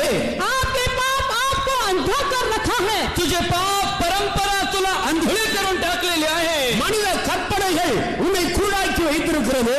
मनुष्य की व्यवस्थाएं आपको अंधा कर रखा है. 10 व्यवस्था तुला आंधळे करून टाकलेले आहे. இந்த சுவிசேஷத்தின் மூலம் கர்த்தராகிய இயேசு இன்றைக்கு உன்னுடைய கண்களை திறக்கிறார். इस सुसमाचार के द्वारा आज प्रभु यीशु मसीह आपकी आंखों को खोल रहा है. या सुवार्तेद्वारे प्रभू येशू ख्रिस्त आज रात्री तुझे नेत्र उघडत आहे. உனக்கு பாவ மன்னிப்பை இலவசமாக கொடுக்கும்படியாக உன் அருகிலே நின்று கொண்டிருக்கிற அந்த இயேசுவை பார். आपको पाप की क्षमा मुफ्त में देने के लिए आपके करीब खड़ा हुआ मसीह यीशु को देखिए. तुझ्या पापांची फुकट क्षमा करण्यासाठी तुझ्या जवळ असलेला येशू खडे तू पहा. இந்த சாயங்கால வேளையில் 3 ஆசீர்வாதங்களையும் எடுத்துக்கொண்டு உனக்காக அவர் உன்னை நோக்கி வந்திருக்கிறார். आज शाम के वक्त 3 प्रकार के आशीषों को लेकर हुए आपको देखकर आपके करीब वो आया है. आज रात्री 3 आशीर्वाद घेऊन येशू तुझ्या जवळ उभा आहे. விபச்சாரமும் பாவமும் நிறைந்த இந்த பொல்லாத சந்ததியின் மத்தியிலே பாவங்களுக்கு செத்து போன ஒரு வாழ்க்கை செய்யும்படியாக அவர் அவருடைய கிருபையையும் வல்லமையையும் உனக்கு கொண்டு வந்திருக்கிறார். पाप से भरा हुआ हड्डीले लोगों के बीच में एक निष्पाप जीवन व्यतीत करने के लिए वो अपनी सामर्थ के साथ आपके पास आया है. पापाने भरले हट्टी लोकांमध्ये पवित्र जीवन जगण्यासाठी आवश्यक असलेली कृपा घेऊन प्रभू येशू तुझ्या जवळ आला आहे. அவருடைய பாவம் செய்யாத தூய்மையான சரீரத்தில் நம்முடைய பாவங்களை அவர் சுமந்து கொண்டு நமது நிமித்தம் சிலுவை மரணத்தை அவர் ஏற்றுக்கொள்கிறார். उसके निष्पाप और पवित्र देह में हमारे पापों को उठाते हुए वो सलीब पर बलिदान हुआ. त्याचं पवित्र देह आपलं पाप घेण्यासाठी क्रूसावर अर्पण करून तो बली दिला. இந்த தேவனுடைய வார்த்தையை இன்றைக்கு இன்றைக்கு நீர் விசுவாசித்தால், आज यदि आप प्रभु के इस वचन को विश्वास करने से, आणि आज जर देवाच्या या विषयावर तू विश्वास करशील, இந்த தேவனுடைய வார்த்தைகளை கேட்டுக்கொண்டிருக்கும் பொழுது நான் ஒரு பாவி என்று இருதயத்தில் குத்தப்பட்டவருடைய பாவங்களை உனக்காக சிலுவையில் தொங்கிக் கொண்டிருக்கிற இயேசுவை நோக்கி அறிக்கையிட்டால், आप यदि आपके पापों के बारे में जब ये वचन सुनते समय जताए जाने से, आपके पापों के लिए क्रूस पर लटका हुआ यीशु के पास कबूल करने से, तुमच्या पापाची गोष्टी तुम्ही ऐकत असताना माझ्यासाठी क्रूसावर लटकवलेलं येशू असं तुम्ही बोलले असताना, உன்னை அடிமைப்படுத்தி வைத்திருக்கிற, உன்னை கட்டி தனக்குள்ளே சிறைப்படுத்தி வைத்திருக்கிற எல்லா சிறை இருப்பிலிருந்தும் எல்லா பாவங்களிலிருந்தும் உன்னை விடுதலையாக்கி வெளியே கொண்டு வர அவர் உண்மை உள்ளவராக இருக்கிறார். आपके सारे बंधनों से, आपके सारे पाप से आपको छुड़ाकर बाहर निकालने आने के लिए वो विश्वास योग्य है. तुमचे सर्व पापाचे बंधनातून ते बंधन तोडून तुम्हाला बाहेर आणण्यासाठी तो विश्वास योग्य आहे. கிருபையினாலும் சத்தியத்தினாலும் மட்டும்தான் மனிதனுடைய பாவம் நிவர்த்தி ஆகிறது. अनुग्रह और सत्य से ही मनुष्य का पाप का प्रायश्चित होता है. कृपा आणि सत्याने मनुष्याच्या पापाचा प्रायश्चित होतो. அருமையான தேவனுடைய பிள்ளையே, प्यारे परमेश्वर के बच्चे, हे प्रिय देवाच्या लेकरा, இன்றைக்கு பாவங்களுக்கு செத்து போன ஒரு வாழ்க்கையை ஆண்டவர் உனக்கு கொடுத்து உன்னை ஒரு புது மனிதனாக மாற்ற அவர் தேடி வந்திருக்கிறார். आज आप पाप के लिए मर कर उसके लिए जीवन व्यतीत करने के लिए आपको ढूंढकर परमेश्वर आया है. आज तू पापातून मोक्ष मिळवण्यासाठी तुला शोधत तुझा देव आलेला आहे. ஒரு மனிதன் கர்த்தராகிய இயேசுவை இரட்சகராக ஏற்றுக்கொள்வதற்கு முன்பாக பாவம் இந்த பூமியிலே உயிரோடு இருக்கிறது. மனிதனும் கூட அந்த பாவத்தை செய்ய முடியாத அவனும் உயிரோடு இருக்கிறார். एक मनुष्य जो है इस संसार में आने के पहले जो है वो पाप जो है वो कर नहीं सकता. ऐसे पाप भी जीवित है और वो मनुष्य भी जीवित है. आणि एक मनुष्य पृथ्वीवर येण्या अगोदरच ते पाप प्रवृत्त करण्यासाठी जिवंत आहे आणि ते पापाच्या क्रिया करण्यासाठी मनुष्य पण जिवंत आहे. கர்த்தராகிய இயேசுவை இரட்சகராக ஏற்றுக்கொள்கிறபடியால் இந்த பூமியில் இருக்கிற பாவம் ஒன்றும் சாகாது. प्रभु यीशु मसीह को उद्धारकर्ता का स्वीकार करने पर भी इस पृथ्वी का पाप नहीं मरता. आणि प्रभू येशू ख्रिस्ताला तारणारा म्हणून स्वीकार केल्यानंतर देखील या पृथ्वीवरचं जे पाप ते संपुष्टात येत नाही. பாவம் பாவமாகவே இருக்கும். पाप पाप होकर ही रहेगा. पाप हे पाप बनूनच राहील. ஆனால் நீ இயேசுவை விசுவாசித்து ஏற்றுக்கொள்ளும் போது உன்னை அந்த பாவங்களுக்கு செத்தவனாக அவர் மாற்றுகிறார். लेकिन जब आप मसीह यीशु को अपने मुक्तिदाता को स्वीकार करते हैं तो आपको पापों के लिए मरा कर वो बदल देता है. तुम्ही प्रभू येशूला मुक्तिदाता म्हणून स्वीकारता त्यावेळेस त्या पापासाठी तुम्ही मेलेला आहात असं तो प्रमाणित करीतो.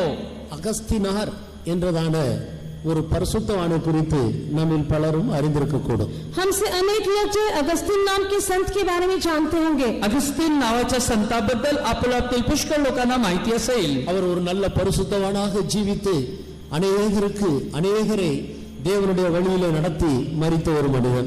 वो एक पवित्र जीवन व्यतीत करते हुए अनेकों को सही मार्ग पर अगुवाई किया हुआ एक संत था. त्यांनी पवित्र जीवन जगलं आणि पुष्कळांना पवित्र मार्गामध्ये आणलेला तो एक संत होता. கர்த்தராகிய இயேசுவை ஏற்றுக்கொள்வதற்கு முன்பாக அவர் பயங்கர அசுத்தமாக பாவத்தில் ஜீவித்த ஒரு மனிதன். प्रभु यीशु मसीह को स्वीकार करने से पहले अशुद्धता में एक भयानक जीवन बिताने वाला एक व्यक्ति था. प्रभू येशू ख्रिस्ताचा स्वीकार करणे अगोदर पापामध्ये जीवन जगणारा एक घाणारडा व्यक्तित्व होता. அவன் ஒரு விபச்சாரக்காரர் என்று அந்த ஊராருக்கு நன்றாக தெரியும். पूरे गांव के लोग उसे व्यभिचारी होकर पहचानते थे. आणि सर्व गाव व्यभिचारी म्हणून त्याला ओळखत होते. அவர் अनेक स्त्रीகளோடு தவறாக பழகிக் கொண்டிருந்த ஒரு மனிதன். वो अनेक स्त्रियों के साथ गलत व्यवहार करता था. आणि पुष्कळ स्त्रिया बरोबर अनुचित संबंध त्याला होतं. ஒரு நாள் அவர் கர்த்தராகிய இயேசுவை ஏற்றுக்கொண்டு பாவங்களை எல்லாம் அறிக்கையிட்டு சரியான விதத்தில் ஒரு ரட்சிப்பின் அனுபவத்தை பெற்றுக் கொண்டார். एक दिन प्रभु यीशु मसीह को स्वीकार करते हुए सारे पापों को कबूल करते हुए ठीक प्रकार का एक उद्धार का अनुभव उसने प्राप्त कर लिया. एक दिवस तारण प्राप्त करून प्रभू येशू ख्रिस्ताचा स्वीकार करून सर्व पापातून त्याने मोक्ष मिळवलं.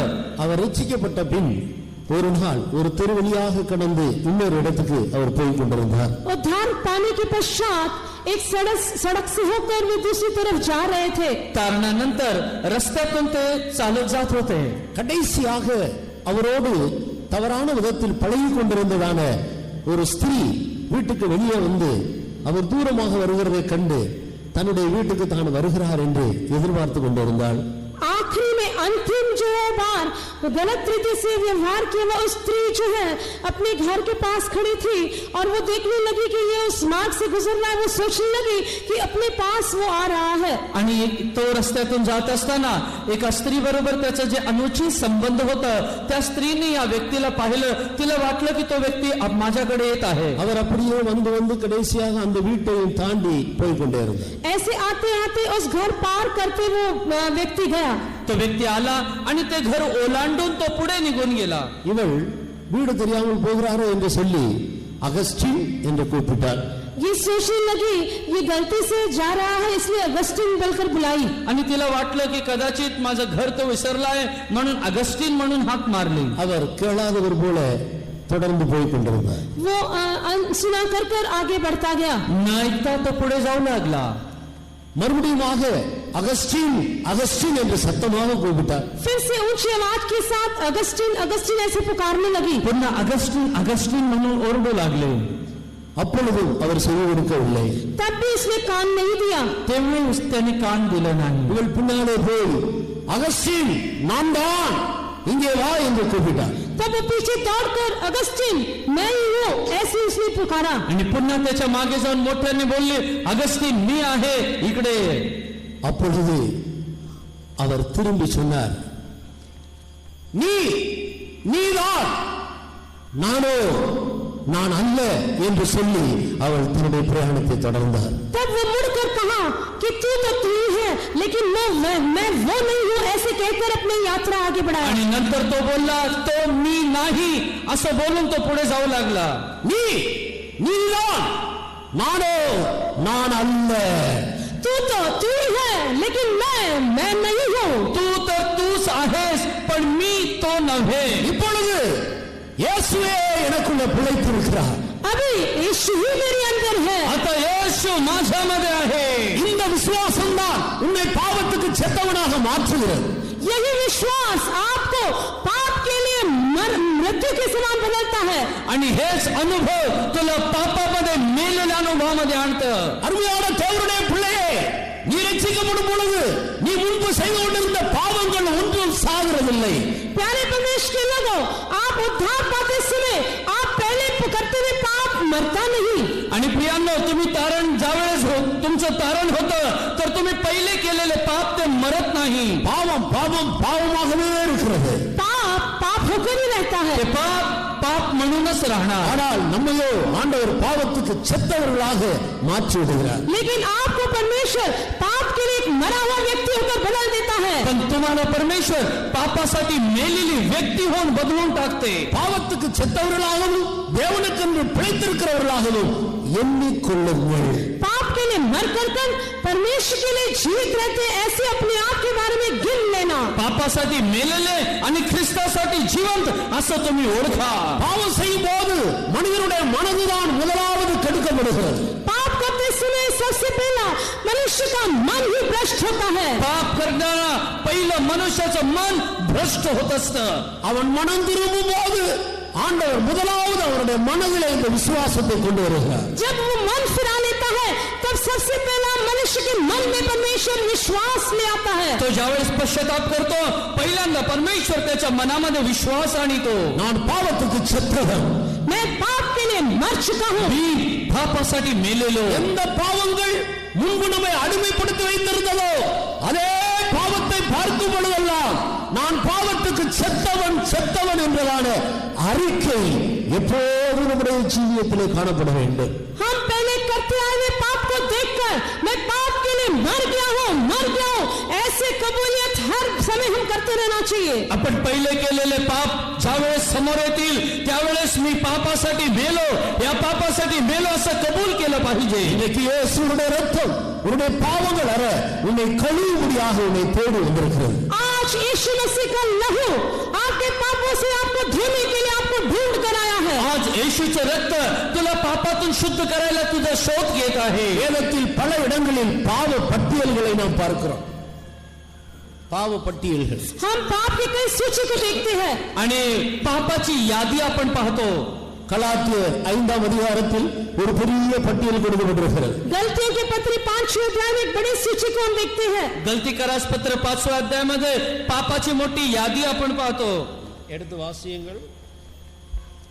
शरीर के काम तो प्रकट है, अर्थात व्यभिचार, गंदे काम, लुचपन, मूर्ति पूजा, टोना, बैर, झगड़ा, ईर्ष्या, क्रोध, विरोध, फूट, विधर्म, डा, मतवालापन, लीला क्रीड़ा.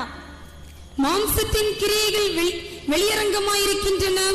அவையாவன விபச்சாரம், வேசித்தனம், அசுத்தம், காமவிகாரம், விக்கிராராதனை, பில்லி சுனியம், பகைகள், விரோதங்கள், வைராக்கியங்கள், கோபங்கள், சண்டைகள், பிரிவினைகள், மார்க்க பேதங்கள், பொறாமைகள், கொலைகள், வெறிகள், களியாட்டுகள் முதலானவைகளே. இப்படிப்பட்டவைகளை செய்கிறவர்கள் தேவனுடைய ராஜ்யத்தை சுதந்தரிப்பதில்லை என்று முன்னே நான் சொன்னது போல் இப்பொழுதும் உங்களுக்கு சொல்லுகிறேன். அருமையானவர்களே, இந்த பாவம் ஒவ்வொன்றும் ஒரே வெயிட் உள்ளதுதான். प्यारे पुरुष के लोगों, ये हर एक पाप एक ही समान वजन का है. आणि प्रियांनो, हे सर्व पापांचं वजन एकसारखाच आहे. இதிலே பெரிய பாவம் சின்ன பாவம் என்று சொல்வதற்கு இல்லை. इसमें बड़ा पाप छोटा पाप ऐसे कहने के लिए कुछ भी नहीं है. यामध्ये हा मोठा पाप हे लहान पाप असं म्हणण्यासारखं काही नाही. இங்கே உள்ள எந்த பாவங்களில் ஒரு பாவம் நமக்குள்ள இருந்தாலும் நாம் தேவனுடைய ராஜ்யத்தை சுதந்திரிக்க முடியாது. यहाँ पर बताए गए पापों में से एक भी पाप हमारे अंदर होने से हम परमेश्वर के राज्य के वारिस न होंगे. इथं सांगितलेले पैकी एकही पाप जर आपल्या देवाच्या राज्याचे वाटेकरू आपण होऊ शकत नाही. நீ இன்றைக்கு கர்த்தராகிய இயேசுவை நோக்கி பார்த்தால், यदि आप यीशु मसीह को आप देखेंगे, जर आज रात्री तू येशूकडे पाहशील, இந்த எல்லா பாவங்களுக்கும் செத்து போன ஒரு அனுபவத்தை உனக்கு தருவதற்கு அவர் உனக்காக கல்வாரியிலே தொங்கிக் கொண்டிருக்கிறார். आपके सारे पापों के लिए मरे हुए अवस्था में आपको ले आने के लिए प्रभु यीशु मसीह कलवरी पर अपनी जान आपके लिए दे दी. तुमच्या सर्व पापापासून तुम्ही मेलेल्या अनुस्मरणाने आणण्यासाठी येशूने आपला प्राण क्रूसावर दिला आहे. அவருடைய இரத்தம் சகல வல்லமை உள்ளதாக இருக்கிறது. उसका लहू सर्व सामर्थ्य है. आणि त्याचं रक्त सर्व समर्थ आहे. எத்தனை வருடங்கள் உன்னை அடிமைப்படுத்தி வைத்திருந்த பாவமா இருந்தாலும் சரி, அதை ஆண்டவர் முற்றிலுமாக உன்னை விட்டு அகற்றி உன்னை கழுவி பஞ்சை போல வெண்மையாக்க அவர் உண்மை இல்லவர். அவருடைய இரத்த வல்லமை உள்ளது. कितने वर्षों से आपको गुलाम कर रखने वाले पाप होने पर भी आपके जो पापों से छुड़ाने के लिए, उसे हिम के समान श्वेत बनाने के लिए उसका लहू सामर्थ्य है. किती वर्षापासून तुम्हाला गुलाम बनवलेले पाप असू द्या, ते दोन बर्फासारखं पांढरं करण्याचं सामर्थ्य येशूच्या रक्तामध्ये आहे. பாவத்துக்கு செத்தவர்களாக மாத்திரமல்ல, இரண்டாவதாக நீதிக்காக பிழைத்திருந்து இதே அசுத்த உலகத்தில் பாவியாக ஜீவித்த நம்மை ஒரு பரிசுத்தமான ஜீவியம் செய்கிறவர்களாக மாற்றும்படி கர்த்தராகிய இயேசு நமக்காக கல்வாரியில மரித்திருக்கிறார். पाप के लिए जो मर कर इतना ही नहीं, धार्मिकता के लिए जीवन व्यतीत करने के लिए, इसी बुरे संसार में, दुष्ट संसार में एक धर्म के जीवन व्यतीत करने के लिए मसीह यीशु इस जगत में आया. आणि प्रियानो, पापातून सुटका द्यावी इतकंच नाही तर धार्मिकतेमध्ये पण आपल्याला जीवन व्यतीत करण्यासाठी सहाय्य करायला प्रभू येशू पृथ्वीवर आला आहे. எந்த சரீரத்தின் அவயவங்களை கொண்டு நாம் பாவம் செய்தோமோ, அதே சரீரத்தின் அவயவங்களை கொண்டு பரிசுத்த ஜீவியம் செய்யும்படியாக நம்முடைய அவயவங்களை பரிசுத்தத்துக்கு அடிமையாக அவர் மாற்றி விடுகிறார். जिन अंगों के द्वारा हमने पापों को किया, उन्हीं अंगों को पवित्र अंग होकर पवित्र काम करने के लिए वो हमारे अंगों को पवित्र होकर बदल देता है. ज्या अवयवामुळे आपण पाप केलेला आहे तेच अवयव पवित्र करून त्याच्यासाठी काम करायला करण्याचं सामर्थ्य त्याच्यामध्ये आहे. முன்னே அக்கிரமத்தை நடப்பிக்கும்படி உங்கள் அவயவங்களை அசுத்தத்துக்கும் அநியாயத்துக்கும் அடிமையாக ஒப்புக் கொடுத்தது போல, இப்பொழுது பரிசுத்தமானது நடப்பிக்கும்படி உங்கள் அவயவங்களை நீதிக்கு அடிமையாக ஒப்புக் கொடுங்கள் என்று பரிசுத்த பவுல் ரோமருக்கு எழுதுகிறார். संत पौलुस रोमियों के पत्र को लिखता है कि जैसे पहले तुम्हारे अंगों को अधर्म के कामों के लिए तुम सौंप देते थे, पाप के कामों के लिए सौंप देते थे, वैसे अभी धर्म के सौंप दो। तुमचे अवयव जसं दुष्कर्म करण्यासाठी तुम्ही समर्पण केला, त्याचप्रमाणे नीतीचे कृत्य करण्यासाठी तुमचे अवयव समर्पण करा, असं प्रेषित पौल रोमकराच्या मंडळीला बोलत आहे. இந்த இரண்டு அனுபவங்களுக்கு தன்னை ஒப்பு கொடுக்கிற ஒரு தேவனுடைய பிள்ளையை ஆண்டவர் மூன்றாவது அனுபவத்தால் ஆசீர்வதிக்கிறார். इन दो अनुभवों के लिए अपने आप को समर्पण करने वाले परमेश्वर मनुष्य को परमेश्वर तीसरा आशीष देता है. आणि अशा दोन कारणासाठी स्वतःचं जीवन अर्पण केलेल्या देवाच्या लेकरांना परमेश्वर तिसरा आशीर्वाद देतो. அவருடைய தழும்புகளால் குணம் ஆனீர்கள்.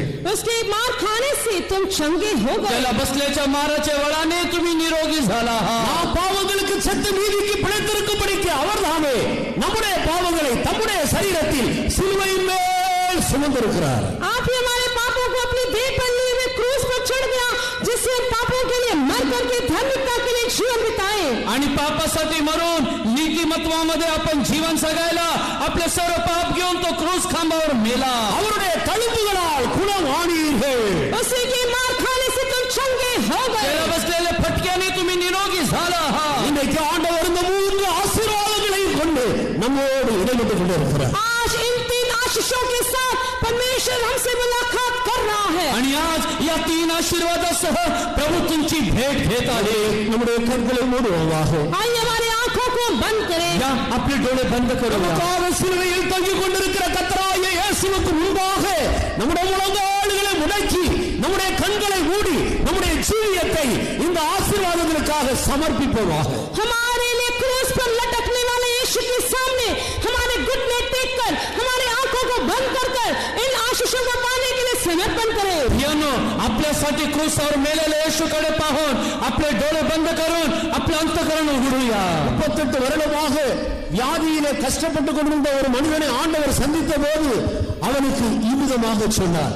38 साल से पीड़ित मनुष्य से जब प्रभु ने मुलाकात किया तब इस प्रकार कहा. 38 वर्षाने ग्रासलेल्या व्यक्तीची प्रभूने भेट घेऊन त्याला असं बोलला, நீ சொஸ்தமானாய், तू चंगाई पाया है, तू ஆரோக்கிய மிளவனஸ். இனி இதை பார்க்கலாம் அதிக கேடானது ஒன்று உனக்கு சம்பவியாதபடிக்கு இனி நீ பாவம் செய்யாதே. इससे अधिक बुराई तेरे जीवन में न आने के लिए इसके आगे तो पाप नहीं करना. यापेक्षा वाईट तुझी दशा होऊ नये म्हणून यापुढे पाप करू नको. அவருடைய பாவத்தை இயேசு மன்னித்த போதே அவருடைய வியாதியிலே அவன் சுகத்தை எழுப்பி போனான். उसके पापों को जब यीशु मसीह ने क्षमा किया तो वो चंगाई बीमारी से चंगाई पाकर उठकर चला. येशूने त्याच्या पापाची क्षमा केल्याबरोबर तो निरोगी झाला आणि तो चालू लागला. திமிர்வாதமாய் கிடந்த ஒரு மனிதனை பார்த்து சொல்லுகிறார், உன் படுக்கை எடுத்துக்கொண்டு நீ நட. ऐसे बीमार पड़ा हुआ मनुष्य को देखकर प्रभु कहता है कि अपने बिछौने उठाकर तू चल. अशा आजाराला पाहून येशू म्हणतोय, ओट आपली बाज उचलून चालू लाग. உன் பாவம் மன்னிக்கப்பட்டது என்று சொன்னார். तेरे पाप क्षमा कर दिए गए हैं. तुझी पाप क्षमा झाली आहे. எங்கே பாவ மன்னிப்பு வருகிறதோ அங்கே சரீர சுகமும் சேர்த்து வந்து கொண்டிருக்கிறது. जहाँ पाप की क्षमा होती है वहाँ साथ ही साथ शरीर में चंगाई मिलता है. आणि ज्या ठिकाणी पापाची क्षमा होते त्या ठिकाणी शरीराला आरोग्य मिळतं. ஒரு நாள் நானும் கூட வியாதிப்பட்டு சில நாட்கள் கஷ்டப்பட்டு கொண்டிருந்தேன். एक बार मैं भी कई दिनों तक बीमार होकर कष्ट उठाती रहा. एकदा मी आजाराने ग्रासलो होतो. பலரும் எனக்காக ஜெபித்தார்கள். अनेक लोग मेरे लिए प्रार्थना किए. पुष्कळांनी माझ्यासाठी प्रार्थना केली. சுகம் கிடைக்கவில்லை. कुछ चंगाई नहीं मिला. आरोग्य मिळालं नाही. என்னை தாழ்த்தி ஜெபித்துக் கொண்டே இருந்தேன். अपने आप को नम्र करते हुए प्रार्थना करते रहा. मी स्वतःला लीन करून प्रार्थना करीत होतो. ஆண்டவர் என்னுடைய ஒன்று ரெண்டு குற்றங்களை உணர்த்தி காட்டினார். प्रभु ने मुझे एक दो मेरे गलतियों को जताया. प्रभूने माझे 1-2 पाप मला दाखवून दिलं. நான் அதை சரிபடுத்தும்படியாக ஒப்பு கொடுத்தேன். मैं उसे ठीक करने के लिए अपने आप को सौंप दिया. त्या गोष्टी सरळ करायला मी स्वतःचं अर्पण केलं. உடனடியாக ஒரு அபிஷேகம் வந்தது. கர்த்தர் என்னை அப்பொழுதே விடுதலையாக்கி விட்டார். तुरंत एक अभिषेक उतर आया. उसी घड़ी प्रभु ने मुझे चंगाई दे दिया. आणि लगेच अभिषेक उतरलं आणि मी बरा झालो. ரட்சிக்கப்பட்டவர்களாக இருந்தாலும் ரட்சிக்கப்படாதவர்களாக இருந்தாலும் நம்முடைய வியாதிகளுக்கு முக்கியமான ஒரு காரணம் நம்முடைய குற்றங்களாக இருக்கிறது. हम चाहे उद्धार पाए हुए हो या उद्धार न पाए हो, हमारे बीमारी का कारण हमारी गलती है. आमचं तारण झालं असेल किंवा नसेल, पण आपल्या सर्व आजाराचं कारण आपलं पाप आहे. நம்முடைய கண்களை உயர்த்துவதாக आइए हमारे आंखों को उठाए. या आपले डोळे उंच करूया. அவர்கள் அவரை நோக்கி பார்த்து பிரகாசம் அடைந்தார்கள். அவருடைய முகங்கள் வெட்கப்படவில்லை. वे लोग उसकी ओर देखे में प्रकाशित हुए. उनका चेहरा कभी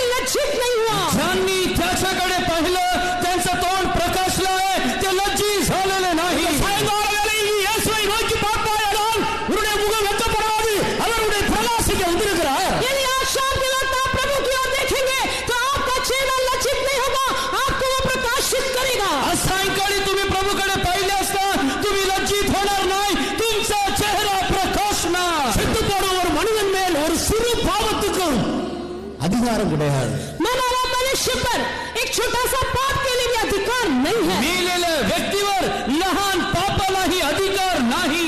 பாவத்துக்கு செத்து போன ஒரு உன்னதமான ஜெய ஜீவியத்தை கொடுக்கும்படி இயேசு சிலுவையில் மரித்திருக்கிறார். पाप के लिए मर कर एक ऊंचा जय जीवन व्यतीत करने के लिए यीशु मसीह कलवरी पर मर गया. पापातून मरून जय जीवन जगायला मदत करायला येशू क्रूसावर मेला. ஒருவன் கிறிஸ்துவுக்குள் இருந்தால் அவன் புது சிருஷ்டியாக இருக்கிறார். यदि कोई मसीह यीशु में है तो वो एक नई सृष्टि है. जर कोण ख्रिस्तामध्ये आहे तर तो नवीन सृष्टी आहे. முதல் ஒரு புதிய வாழ்க்கை செய்யப்படி ஒரு புது மனிதராக உன்னை மாற்றும்படி இயேசு உனக்காக சிலுவையில் தொங்கிக் கொண்டிருக்கிறார். आज से लेकर एक नया जीवन व्यतीत करने के लिए एक नई सृष्टि बचाने के लिए यीशु मसीह आपके लिए कलवरी पर लटक रहा है. आज रात्री तुमचं जीवन नवीन करायला तुला नवीन सृष्टी बनवायला येशू तुझ्यासाठी क्रूसावर लटकत आहे. இந்த அனுபவத்தை வாங்கிட்டு நம்முடைய கண்களை உயர்த்துவோம் ஊடால் மூன்றாவது அனுபவம் நம்மை தேடி வந்து சந்தித்து சரீரத்தில் இருக்கிற வியாதியை நிறுவனத்தை அகற்றுகிறது. इन अनुभव के साथ यदि हमारी आंखों को उसके ऊपर उठाने से तीसरा आशीर्वाद से मुलाकात करेगा. या अनुभवामध्ये टिकून राहिले असता तिसरा आशीर्वाद तुला स्पर्श करायला शोधत आहे. இந்த வசனத்தை கேட்டு இந்த வார்த்தைகளுக்கு தங்களை ஒப்பு கொடுத்து கொண்டிருக்கும் பொழுது அநேகருடைய சரீரத்தில் இருக்கிறதான வியாதியுடைய வல்லமையை கர்த்தர் அகற்றுகிறார். इन वचनों को सुनकर अपने आप को समर्पण करने वाले अभी इस बीमारी के सामर्थ्य आपके शरीर से हट रहा है. हे वचन ऐकून समर्पण करणाऱ्याच्या शरीरामध्ये असलेला आजार आता निघून जात आहे. ஒவ்வொரு வியாதிக்கு பின்னாலே ஒரு அசுத்த ஆவி இருக்கிறது. हर एक बीमारी के पीछे एक अशुद्ध आत्मा है. प्रत्येक आजाराच्या मागे एक दुरात्म्याची शक्ती आहे. நாம் நம்மை சுத்திகரித்துக் கொள்வோமானால் அந்த அசுத்த ஆவியை கர்த்தர் அப்பொழுதே உன்னை விட்டு அகற்றி போடுகிறார். अपने आप को शुद्ध करने से अशुद्ध आत्मा को प्रभु से बड़ी दूर करता है. तुम्ही स्वतःला समर्पण केलं तर अशुद्ध आत्मा आता निघून जाईल. இயேசுவுடைய சுகமாக்குகிற வல்லமை உன்னை சந்தித்துக் கொண்டிருக்கிறது. यीशु का चंगाई का सामर्थ्य आपको स्पर्श कर रहा है. येशूच्या आरोग्याचं सामर्थ तुला स्पर्श करीत आहे. பரிசுத்தமாக்கக்கூடிய இயேசுவின் இரத்தத்தின் வல்லமை இந்த சாயங்கால வேளையில் உன்னை சந்தித்துக் கொண்டிருக்கிறது. पवित्र करने के लिए सामर्थ्य यीशु का लहू आज शाम को आपसे मुलाकात कर रहा है. पवित्र करण्यासाठी सामर्थ्य येशूचं रक्त तुझी भेट घेत आहे. இயேசு உன்னை சந்திக்கிறார். यीशु आपसे मुलाकात कर रहा है. येशू तुझी भेट घेत आहे. உன்னை பிரகாசிக்கிறார்.